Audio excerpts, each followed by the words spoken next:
What weakens us isn't a lack of protein, but a body quietly calling for help. Once you understand this, your entire perspective on health and strength will change completely. I am Ethan Marshall, a doctor specializing in natural health who has now reached the age of 60, with more than 3 decades of practice in the United States. Today, I want to begin with something that might startle you.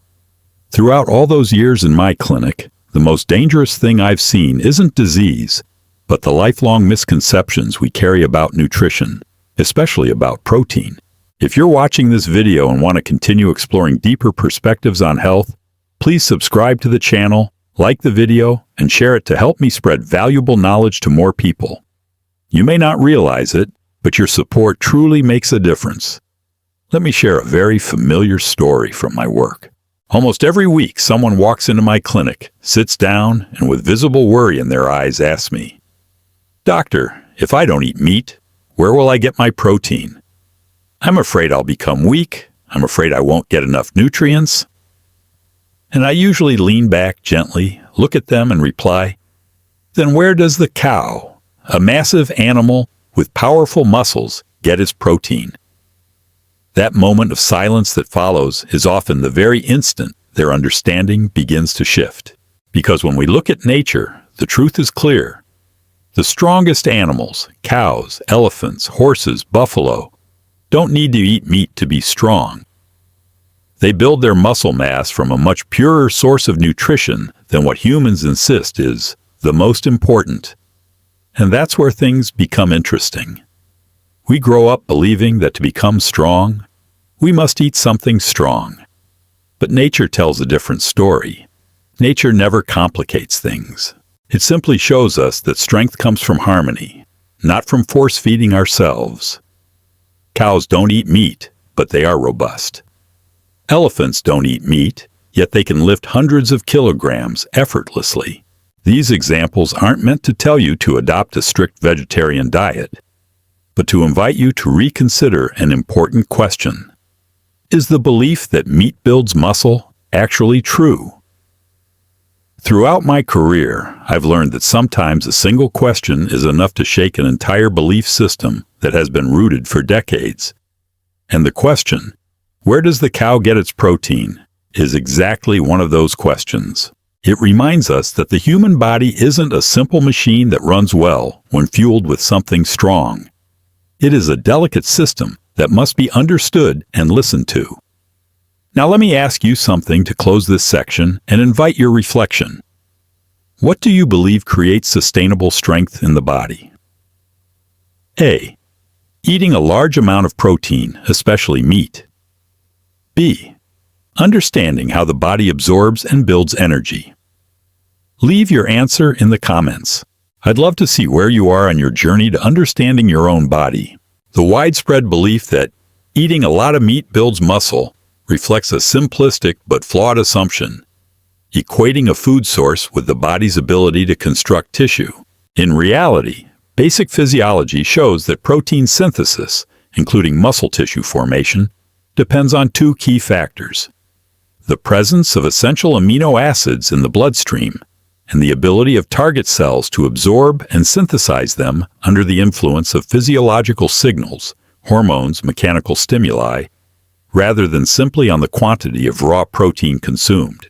In other words, the supply is only one side of the equation. The other side is the body's capacity to receive and the internal environment that allows efficient assimilation. A compelling demonstration of this lies in nature. Human breast milk, considered the optimal nutrient source for infants during the fastest growth phase of life, contains only about 2 to 3% protein, yet fully supports development.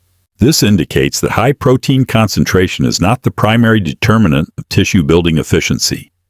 Furthermore, protein quality, meaning the balance of essential amino acids and digestibility, is more important than total protein quantity. Plant-based sources, when consumed with a healthy digestive system, can provide the full spectrum of amino acids needed, especially when the diet is diverse and balanced. It must also be clarified that muscles do not absorb protein directly from meat.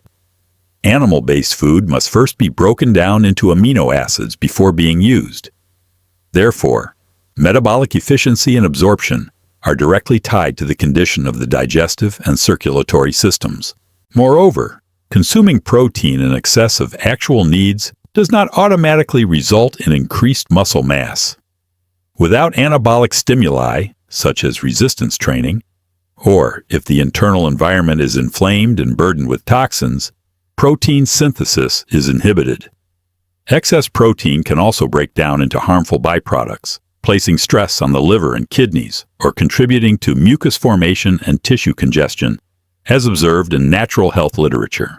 From this perspective, emphasizing high meat consumption as the primary strategy for muscle development lacks scientific foundation. Instead, an effective approach must balance three elements: adequate and high-quality amino acid intake, a digestive and circulatory system that can efficiently absorb and transport nutrients, and appropriate biological stimuli to encourage tissue synthesis. The logical conclusion is that assessing protein needs and nutritional strategies for physical strength requires shifting focus from how much we consume to how well the body can absorb and use it. A crucial shift in thinking that supports sustainable nutritional choices and reduces the risks associated with toxin accumulation and metabolic burden.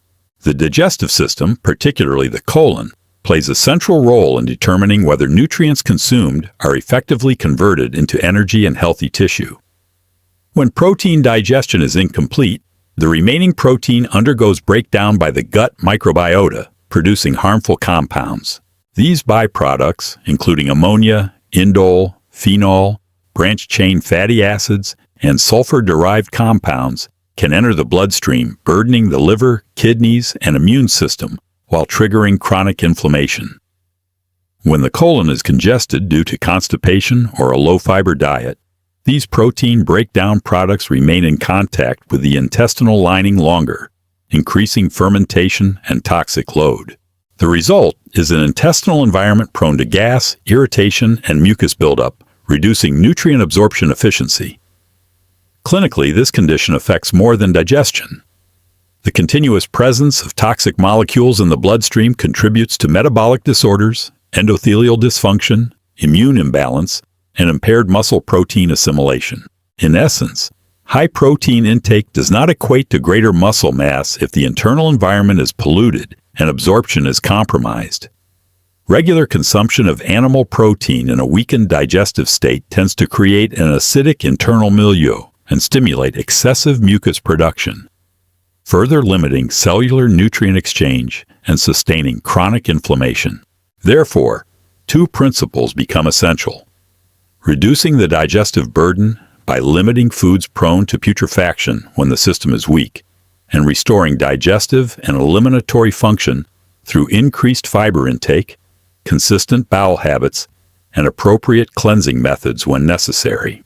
When the colon is maintained in a clean, functional state and digestion operates optimally, amino acids from food are absorbed efficiently and delivered to target tissues, while harmful breakdown products are minimized. This underscores why digestive health is not an optional supplement to nutrition, but the foundational determinant of every sustainable health strategy.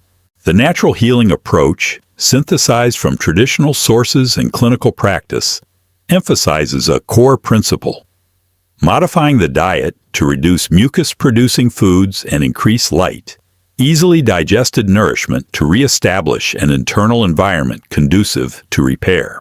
Within this framework, Arnold Ehret's teachings highlight that eliminating mucus-forming foods is the first step toward relieving internal obstruction and enabling the body's detoxification mechanisms to function effectively. Fasting is viewed as a natural tool that redirects the body's energy from constant digestion toward clearing waste and regenerating tissue. From the perspective of colon therapy, the works of Walker and Jensen demonstrate that colon care, including restoring motility, promoting regular bowel movements, and using safe cleansing methods when necessary, is essential to prevent toxin accumulation and restore amino acid absorption efficiency. Simultaneously, the Essene tradition and classical philosophical texts encourage a simple, plant-centered lifestyle, prioritizing fruits, leafy greens, and pure water as the most vital sources of nourishment to sustain the body in a state of lightness and longevity. This guidance is not merely spiritual, it reflects physiological logic. When digestion is balanced, plant foods can supply the amino acid precursors needed for tissue regeneration. Practically, this healing model proposes a gradual and thoughtful progression. First, identifying and reducing mucus-forming, hard-to-digest foods, then adjusting eating habits to support digestion. Fresh foods, minimized heavy processing, consistent meal rhythms, alongside restoring colon function and supporting detoxification in a controlled manner to reestablish digestive flow, and incorporating fasting or reduced eating when suitable to allow the body time for cellular repair. Finally, maintaining a diverse plant-based diet ensures ongoing amino acid availability, while supportive lifestyle habits such as adequate sleep, moderate physical activity, and stress management preserve a non-inflammatory internal environment that favors nutrient assimilation. Thus, the lesson from natural healing is not about changing a single nutrient, but about reconfiguring the entire internal terrain so the body can absorb and use nutrients optimally, leading to sustainable health. A comprehensive view of nutrition and physical strength reveals that the true determinant of lasting health is not the volume of protein consumed, but the cleanliness and balance of the internal environment, the factor that dictates how nutrients are absorbed, metabolized, and utilized. A clear digestive pathway and a colon free of waste allow metabolic processes to operate efficiently, supporting tissue synthesis and cellular function. Conversely, when mucus, toxins, and metabolic waste accumulate, assimilation weakens, and even high-quality nutrients remain underutilized. This perspective redirects health strategies away from the mindset of add more toward optimize the conditions for proper functioning. This requires systematic attention to digestive cleansing, stable biological rhythms, light and vital foods, and avoidance of metabolically burdensome nourishment. When the internal terrain is balanced, the body can effectively use even modest amounts of protein to maintain strength, flexibility, and clarity. Applying principles from natural healing, reducing mucus-forming foods, prioritizing fresh plant nourishment, supporting regular detoxification, and maintaining colon hygiene not only benefits digestion, but enables the body's regenerative mechanisms to function harmoniously. Ultimately, real strength arises not from excessive protein, but from the alignment between nutrition, internal environment, and metabolic processes. When the body is free from obstruction and not overburdened by waste, energy can be redirected toward maintenance, repair, and rebuilding. Therefore, rather than fixating rigidly on protein quantity, a more holistic approach ensures the body remains clean, light, and unobstructed, conditions essential for complete nutrient utilization and long-term health. This conclusion reframes our understanding of protein and opens the door to a more sustainable nutritional mindset in which internal clarity forms the foundation of every health strategy. The exploration of protein, digestion, and natural strength reveals a consistent truth. Lasting health comes not from consuming an abundance of protein, but from the body's ability to absorb and metabolize nutrients within a clean, uncluttered internal environment. As mucus-producing foods are reduced, the colon strengthened, and the digestive system unburdened, the body naturally makes better use of available nutrients, even when protein intake is moderate. Nature operates with simplicity. A clean, light, and balanced body is far stronger than one overloaded with heavy, congesting foods. This principle lies at the core of healing systems, both ancient and modern. The deeper insight here is that strength arises through refinement, not excess. In daily life, you can apply this by gradually reducing heavy foods, prioritizing fresh fruits and vegetables, drinking sufficient water, maintaining regular eating rhythms, and caring properly for the colon. Small, consistent changes can dramatically elevate energy levels and mental clarity. Which factor do you believe influences health more? The way you eat or the condition of your internal environment when receiving food? Share your thoughts in the comments. If you'd like to receive more in-depth materials, fill out the form in the description to get the Healing Health ebook. And don't forget to subscribe, like, and share the video to help spread helpful content and support us in creating more value.